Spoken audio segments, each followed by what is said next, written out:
स्वराज मराठीमध्ये आपलं स्वागत आहे। सर्वसामान्यांचा आवाज, निर्भीड, बेधडक, स्वराज मराठी। बिगर परवाना गावठी पिस्तूल जवळ बाळगल्याप्रकरणी अमोल शंकर खडके वय वर्ष 28 राहणार सरकारी ITI जवळ शिरोळ पोलिसांनी मंगळवारी रात्री अटक केली। त्याला आज बुधवारी सकाळी जयसिंगपूर येथील न्यायालयात हजर केलं असता न्यायालयाकडून त्याला दिनांक 15 पर्यंत 4 दिवसांची पोलीस कोठडी सुनावण्यात आली। त्याच्याकडून 40,000 रुपये किमतीचे गावठी पिस्तूल आणि हिरो होंडा कंपनीची मोटरसायकल असा एकूण 65,000चा मुद्देमाल पोलिसांनी जप्त केला, अशी माहिती जयसिंगपूर विभागाच्या DYSP रोहिणी साळुंके, पोलीस निरीक्षक शिवाजी गायकवाड यांनी पत्रकार परिषदेत दिली।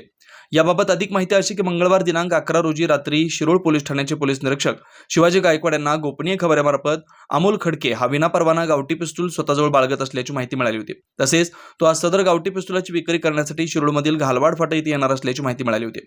गोपनीय खबऱ्यामार्फत खात्रीशीर माहिती मिळाल्यानंतर पोलीस निरीक्षक शिवाजी गायकवाड यांच्या सूचनेनुसार पोलीस कर्मचाऱ्यांनी शिरोळ येथील घालवाड फाटा येथे जाऊन अमोल खडकेला ताब्यात घेतलं। यावेळी त्याच्याकडे कमरेला पॅन्टमध्ये खोपसलेले गावठी पिस्तूल मिळून आले।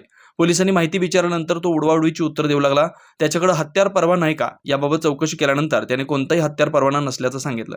त्यानंतर पोलिसांनी गावठी पिस्तुलासह त्याला ताब्यात घेऊन गुन्हा दाखल केला। दरम्यान आज न्यायालयानं दिनांक 15 फेब्रुवारी पर्यंत पोलीस कोठडी सुनावली। अधिक तपास पोलीस उपनिरीक्षक इम्रान मुल्ला करतात। दिनांक 11/2 रोजी शिरोळ प्रभारी अधिकारी श्री गायकवाड यांना गोपनीय बातमीदारामार्फत माहिती मिळाली की अमोल खडके नावाचा इसम शिरोळ येथे राहणारा गावठी कट्टा बाळगून आहे आणि तो विक्री करण्याच्या उद्देशाने शिरोळ परिसरात येणार आहे। त्या अनुषंगाने त्यांनी शिरोळ प्रभारी अधिकारी यांनी त्यांचे पोलीस उपनिरीक्षक मुल्ला साहेब, त्यानंतर DBचे अंमलदार head constable Patel, PC Shaikh, PC Kharat यांना आदेश दिला आणि सदर कारवाई करण्यासंदर्भात त्यांना आदेशित केले। त्यानुसार त्यांनी ट्रॅप लावला आणि सदर इसमास त्यांनी गावठी पिस्तूल सहित पकडलेले आहे।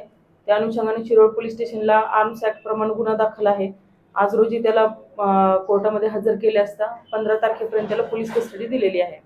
या पोलीस कस्टडीमध्ये त्यांना सदर पिस्तूल कोणाकडनं आणली, त्या समोर कोणाला विकणार होता, त्या अनुषंगाने अधिक चौकशी केली जाणार आहे।